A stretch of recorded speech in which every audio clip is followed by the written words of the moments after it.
So guys, it's time.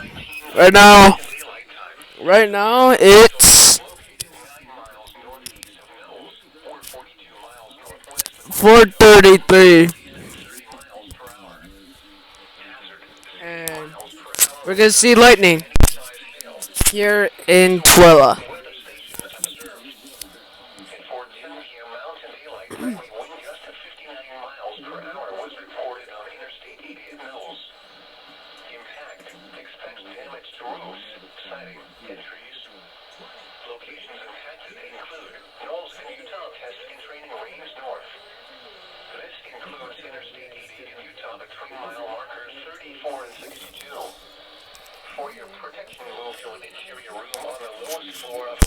Oh, here we go. Here we go. This is it.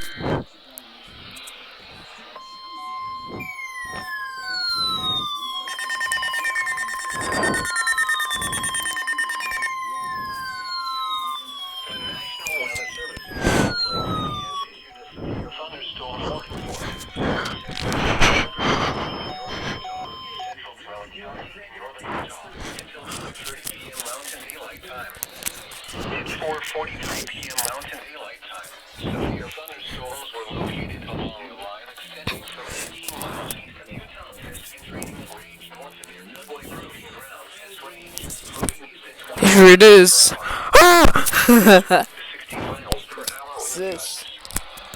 source radar indicated. Entries. Here we go. Locations affected include Dugway Proving Ground test range, Dell, Clive, Utah test and training range, Great Salt Lake south of the Causeway, Utah test and training range south, Great Salt Lake north of the Causeway, Island, Lakeside. This includes Interstate 80 in Utah between mile markers 41 to 75. For your protection, move to an interior room on the lowest floor of a building. Torrential rainfall is occurring with these storms and may lead to flash flooding. Do not drive your Oh my gosh. Oh my god. A severe thunderstorm warning has been issued until 5:30 p.m. Mountain Daylight Time in the following counties in Utah. Here we go.